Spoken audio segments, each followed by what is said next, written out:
What is the next review that's coming up? Shall we do Rampart? Or actually, should we do Best Exotic Marigold Hotel next? Which one do you want? Okay, we'll do some travel, and then we'll do the Best Exotic Marigold Hotel. Stuart, just saying, could you say hello and get well to my girlfriend Charlotte?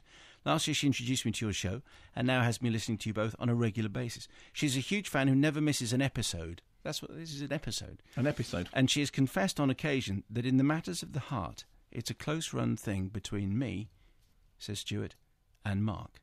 She's due to have an operation today during your show, and I know she would receive a huge boost if you could both, but especially Mark, wish her a speedy recovery. I love her dearly. I can't wait to be seated once again in front of the flickering screen, enjoying all the film recommendations. That's a lovely text, and we wish you the very speediest of recoveries. Yes, and I do, but clearly Mark is. But I matter, and you don't, the most, and I'm because you're the co-presenter, as we know from Mastermind. So I'm just sort of backing. I wish you well, but obviously you're not that. Not that yet. With what I have to think.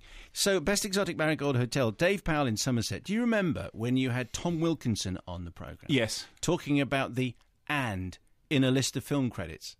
Oh, yes, so the "and" Tom Wilkinson. That's right, yes, of course. Have you seen the poster for Best Exotic Marigold Hotel? I can't begin to make head or tail, says Dave, of the hierarchy at work. It says with Tom Wilkinson and Maggie Smith. So, which of those is A, in it the most, and B, considered to be the more esteemed? Is it the with or the and that is the greater accolade? I can't keep up. And also, there's special appearance by, and with the special not in this particular film, but with the special participation of, which is a really So fine. it says Judi Dench, Bill Nye, Penelope Wilton, Dev Patel, Celia Imrie, all big letters across the top. Ronald Pickup with Tom Wilkinson and Maggie Smith. I think and Maggie Smith is the kicker there. Okay, so Best Exotic Marigold Hotel, directed by John Madden, who made Shakespeare in Love and Captain Corelli, from the novel by Deborah Mogach. Am I pronouncing that correctly? Mogach, yes, Mogach, is it fine? Who the novel called These Foolish Things, which I haven't read. Have you read it? Sorry, I was just having... You just thought I was going to talk. No, I'm assuming that you haven't. Look, that was my moment to actually have a... Okay, fine. So the story is a group of retirement-age Brits, for various reasons... But no, I haven't read it. No. Personal and financial, decide to up sticks and spend their golden years in Jaipur.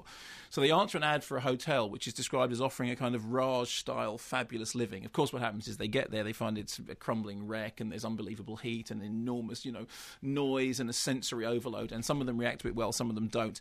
Some of them are appalled. Penelope Wilton's wife, who is completely falling out with Bill Nighy, whom she blames for everything, having got them there. There's a lovely conversation very early on when Bill Nighy says, "Would it help if I apologised again?" And she says, "No, but try," which I really like. Others, including Tom Wilkinson, who's a kind of mysterious figure who we learn more about as a drama, embraces it, as indeed does Judi Dench, who leaps in with both feet. Here's a clip. I got a job.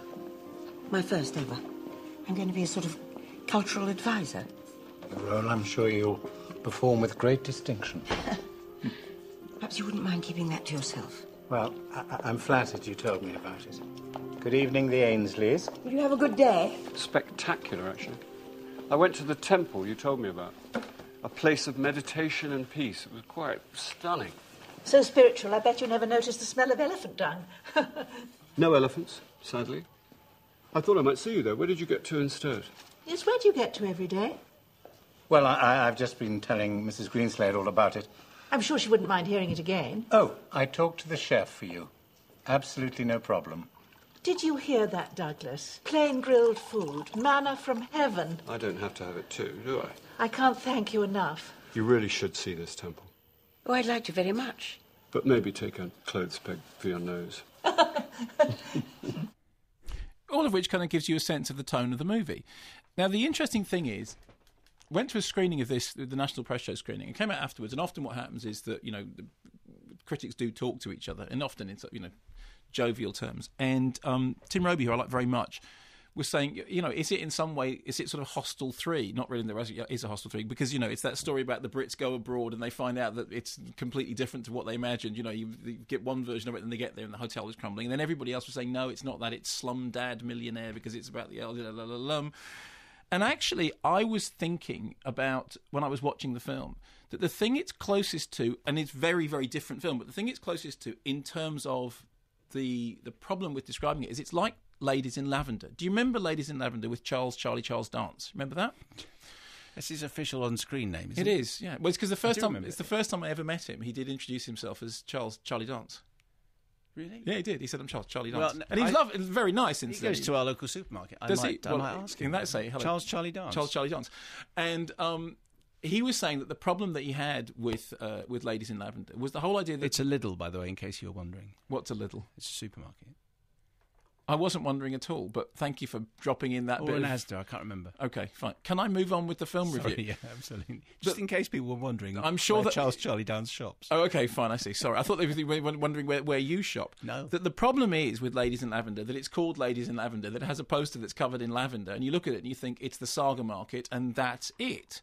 The thing with Best Exotic Marigold Hotel is that I confess to going in thinking it's not a film that's going to, particularly work for me. It's a film that's got a market that I'm not part of, Not yet. Not far off. No, exactly. No, well, we're all getting that way. But what's interesting about it, in exactly the same way as Ladies in Lavender, the film turns out to be much better, much more interesting, much more engaging than you would expect. I mean, obviously, John Madden is he's been around for a long time and he knows how to direct a film. And then you look at the cast, and it is like they did the sort of, the cast thing. Where you said this to Tom Wilkinson when you're looking at the cast of the movie. Let's just throw a net over, it's a great the cream cast. of British, bring them all and that together. Trail, I thought, I want to see that. Exactly. And of course, Dev Patel, who's really, really good, is the kid who's running the hotel and is trying to make the hotel work. Despite the fact he's got all these sort of family problems in the background, he's trying to make it work, and it isn't working. It's all falling apart. But he is doing that Dev Patel thing of being, really sort of upbeat and enthusiastic. And he is a really good actor. I mean, he is really sort of shaping up as a proper talent.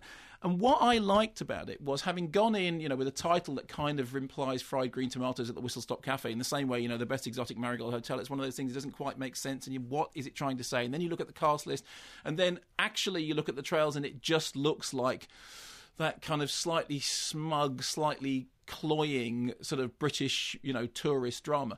But in fact, it's not that. I mean, it's not groundbreaking by any means. And of course, what happens with all the characters is they all have a clearly defined arc, that they all go through a certain series of changes that if you sat down and tried to plan it out in advance, there wouldn't be any great shocks. But it's played very well. It's clearly played by actors who are enjoying the chance to play characters of their age who aren't boring and are actually, making interesting, life-changing decisions. It's also very, very even-handed in terms of, the way in which it judges all the characters. That it doesn't set up characters with stereotypes in order to mock or laugh at them. In fact, in some ways, it kind of undercuts people's expectations. I don't want to give this away what it is, although you don't have to be a brain surgeon to figure out what... The characters turn out to be perhaps not what you would expect them to be. But is Tom Wilkinson still a Mossad agent then? He is a Mossad agent. That's the thing you don't expect. Yeah, exactly. And then suddenly it's all sort of, running, jumping and all that sort of stuff. And I sat there watching it and I laughed plenty of times. I mean, upward of 10 times I laughed, which is much more than I get out of the average I thought you didn't have a sense of humour. That's what I don't have a sense of humour. So imagine how... And I came out of it thinking that the film was, in the best sense of the word, charming. And I don't mean that in a kind of charming, smug way. I was actually rather charmed by it. I liked the story of its characters. I know it was very smooth and very soft around the edges, but I didn't have a problem with that. It had just enough scuffing around the edges to make it work. The characters were engaging. They were played solidly, not groundbreaking. And yes, that old Monty Smith phrase, goes down well with a cup of tea, missus. But you know what? That's not a bad thing. And the most difficult thing for it is, just like Ladies in Lavender, just don't be put off by have you seen that Best Exotic Marigold Hotel? Blimey, that looks like a bunch of old Brits in a hotel being a bit grumpy and yet somehow learning a life lesson. Yeah, because it's much better than that. It does. I'm not saying it's great. You do understand what I'm saying? Yeah, absolutely. Because it could come over sometimes. See the poster. Do you remember El Dorado? Well, of course I do, because I starred in El Dorado. Oh, that's right. You were. Jesse Birdsall was the lead in that. And in fact, I told you, a guy came up to me in a hotel in Edinburgh, beg your pardon, and he said, "Oh, lovely to see you back again." And I said, "Thank you, I've never been there before." He said, "Would you like a cup of coffee?"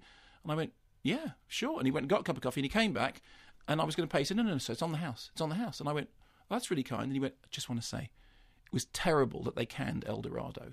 And I said, "Oh, I'm not Jesse Birdsall." And he went, "Of course you're not, sir. Would you mind just signing this for me?" So I did sign as Jesse Birdsall. That's pretty good, actually. I quite like that. So somewhere,